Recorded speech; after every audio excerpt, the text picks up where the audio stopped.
तुम लोग नए हो तो सब्सक्राइब करो वो होमबा जोङो दिनै थुलुंगाफुरियाव बार जाला फैदों ओरै सारबो दङ हनै ओरै जारेदबो दङ नै बार जाला फैबाय बार जानो फैबाय थोस सान्दुंसो मोनजाफैबाय दा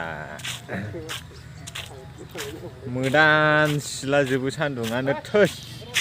फैनांगौ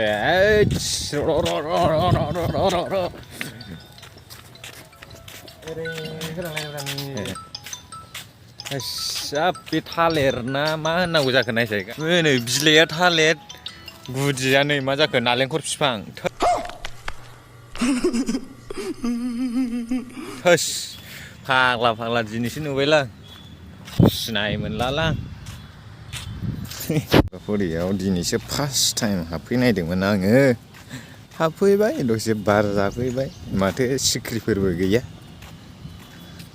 सिख्रि सिख्लाफोर नुगोन साननानै फैबाय माथो गैयानो नै साराबो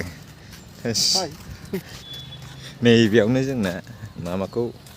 बड'फा उपेन्द्रनाथ ब्रह्मखौ फबनाय जायगाया मोजां बानायनानै दोनबायथ' जायगाखौ नै बिफाङाबो मा गुफुर गुफुर होलाजोबलायनायलै नै गोजौ गोजौथार